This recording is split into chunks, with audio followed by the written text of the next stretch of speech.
Salut, c'est Mélanie. Aujourd'hui, je vous montre comment réaliser ce joli sac à main. Le sac à main. Pour réaliser ce sac à main, vous aurez besoin de 30 cm de suédine dans 3 coloris différents.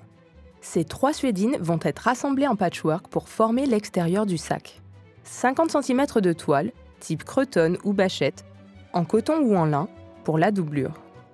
D'un bouton aimanté pour la fermeture du sac. De 2 œillets de 1 cm de diamètre. Du kit de pose pour œillets. D'une chaîne avec des mousquetons à chaque extrémité. D'un mètre de passepoil pour la bordure du rabat. De fil à coudre coordonné. Vous aurez aussi besoin de 50 cm de thermocollant si vous avez choisi des suédines plutôt fines pour le corps du sac. Vous aurez également besoin d'un marteau pour la pose des œillets. N'oubliez pas de vous munir d'une planche ou d'un tapis de protection pour protéger votre table lors de cette étape. Étape 1, le patron. Pour réaliser le sac, vous pouvez télécharger le patron sur le site mondialtissu.fr, rubrique tuto. Retrouvez le lien dans la description de cette vidéo. Imprimez-le à taille réelle. Assemblez le patron PDF en coupant les marges d'impression. Suivez le tableau d'assemblage pour reconstituer le gabarit de chaque pièce.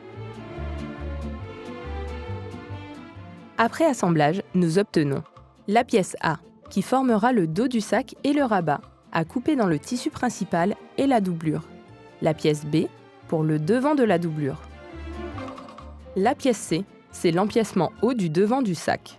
La pièce D, c'est l'empiècement du bas du devant. Étape 2, la découpe. Coupez chacune des pièces du patron. Les marges de couture sont comprises. Veillez à couper les pièces A, C et D dans des suédines de couleurs différentes. Les pièces de notre sac sont petites. Placez-les sur vos tissus de façon à optimiser la matière. Vous pourrez vous servir des chutes pour refaire un sac ou un autre projet. La pièce A se coupe au pli. Servez-vous des indications du patron pour placer correctement cette pièce sur le tissu principal et la doublure.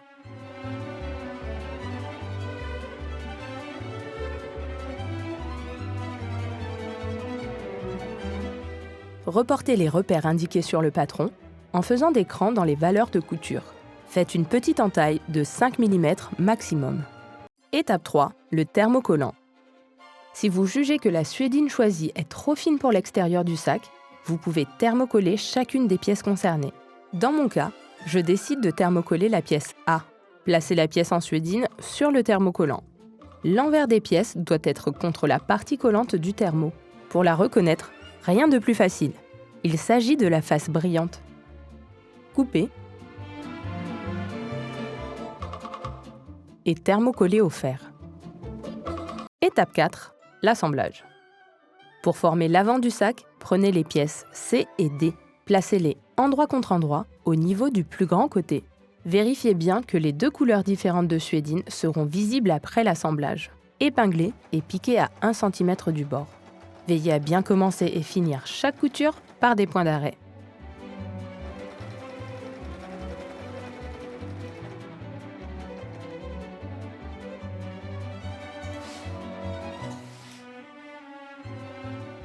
Nous allons réaliser une double surpiqûre, c'est-à-dire de part et d'autre de la couture d'assemblage à 2 mm de cette dernière.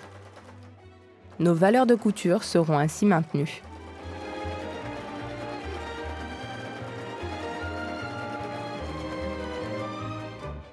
Pour former le corps extérieur du sac, placez le devant obtenu contre la pièce en suédine A, endroit contre endroit, en vous aidant des repères. Épinglez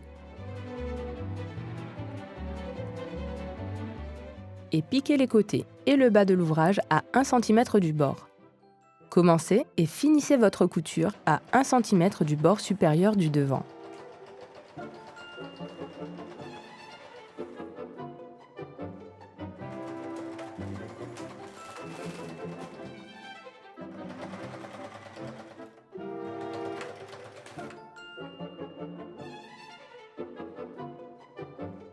Pour que notre sac à main soit vraiment sympa, nous allons lui donner du volume en créant un fond.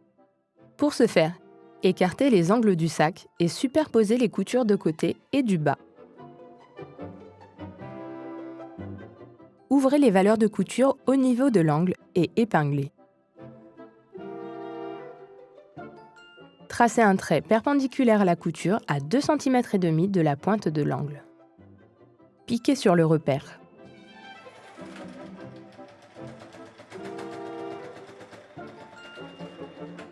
Pour éviter les surépaisseurs, dégarnissez l'angle en coupant à 1 cm de la couture. Renouvelez l'opération pour l'autre côté du fond du sac. Alignez et ouvrez les coutures au niveau de l'angle. Tracez le repère, piquez et dégarnissez. Maintenant, je vous propose de donner encore plus de cachet à ce joli sac en posant un passepoil doré sur le bord du rabat. Cette étape est facultative. Vous pouvez choisir de ne pas en mettre. Pour poser mon passepoil, j'utilise un pied de biche spécial fermeture éclair. J'aligne le bord du ruban du passepoil sur l'endroit du bord du rabat du sac. Je pique au plus près du bourrelet.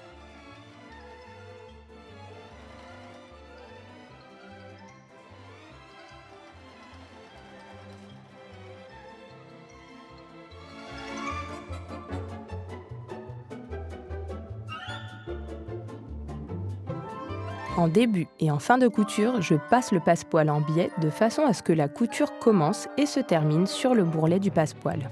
Cela permet d'obtenir une jolie finition. Étape 5, la doublure. Prenez vos 2 pièces de doublure, placez-les endroit contre endroit en vous aidant des repères. Épinglez.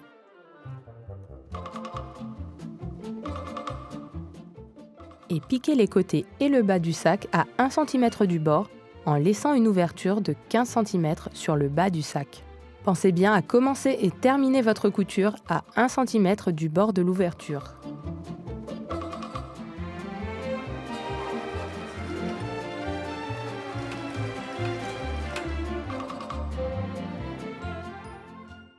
Renforcez bien vos points d'arrêt au niveau de l'ouverture. Comme pour l'extérieur du sac, nous allons créer un fond pour donner du volume au sac. Nous procéderons de la même façon que précédemment. Écartez les coins du bas du sac. Superposez les coutures de côté et du bas. Épinglez.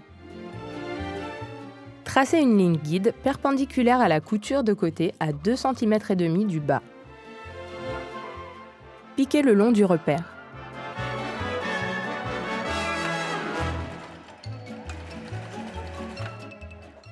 Recoupez l'excédent de matière en dégarnissant les angles. Répétez l'opération pour l'autre côté du fond du sac. Étape 6, le bouton aimanté. Découpez un petit bout de suédine de 4 par 4 cm qui servira de renfort. Utilisez les pieds du bouton aimanté pour repérer les ouvertures à découper. Faites de même sur le devant du sac, à l'endroit indiqué par le patron.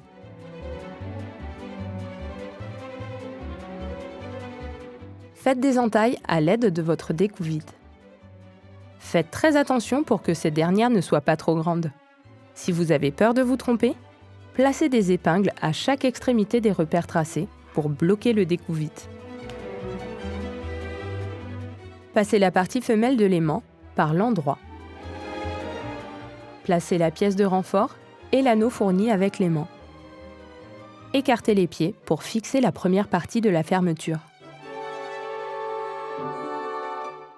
Sur la doublure, repérez l'emplacement de la deuxième partie de la fermeture aimantée. Coupez une pièce de renfort dans une chute de suédine de 4 par 4 cm. Tracez l'emplacement des pieds du bouton sur la doublure et le renfort. Coupez des entailles au découvite ou au ciseau.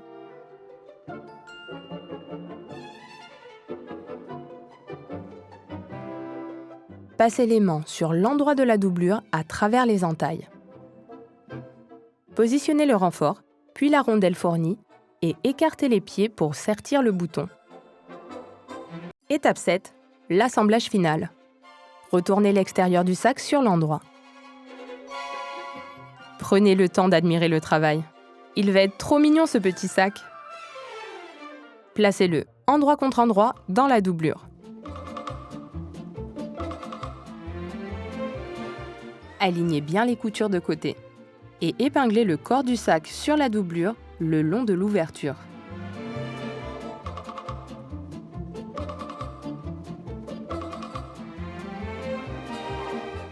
Piquez tout autour à 1 cm du bord.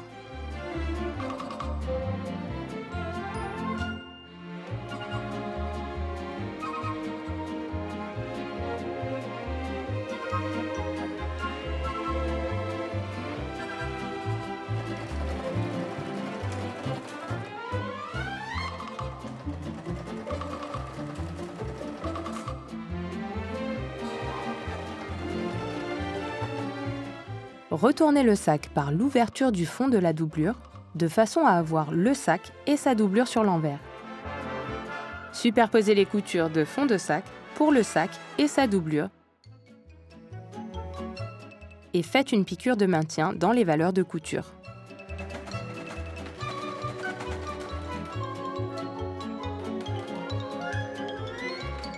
Faites de même pour le deuxième côté. Retournez le sac sur l'endroit à travers l'ouverture. Étape 8, les finitions. Repoussez bien les angles par l'intérieur avec vos doigts. Repassez le rabat et l'ouverture pour plaquer la doublure contre le sac et obtenir un joli rendu. Nous allons maintenant poser les œillets qui nous permettront d'accrocher la chaîne. Ouvrez le sac et faites un repère à 1 cm du bord sur la partie dos du sac, au niveau de l'ouverture. Tracez le diamètre intérieur de l'œillet sur la doublure.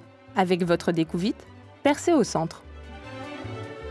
Aidez-vous du centre pour tracer le diamètre intérieur de l'œillet sur l'endroit du sac aussi. Et videz délicatement.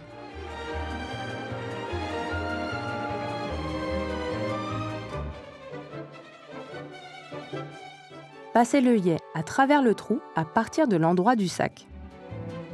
Placez l'anneau et utilisez le kit de pose et un marteau pour mettre en place l'œillet.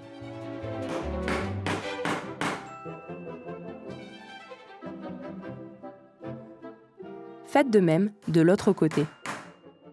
N'oublions pas de refermer l'ouverture dans le fond de la doublure. Ressortez légèrement la doublure de l'intérieur du sac pour travailler plus confortablement. Sur chacun des bords de l'ouverture, repliez la valeur de couture de 1 cm à l'intérieur de la doublure. Épinglez et faites une surpiqûre à quelques millimètres du bord pour fermer l'ouverture. Il ne reste plus qu'à accrocher la chaîne en passant les mousquetons à travers les œillets.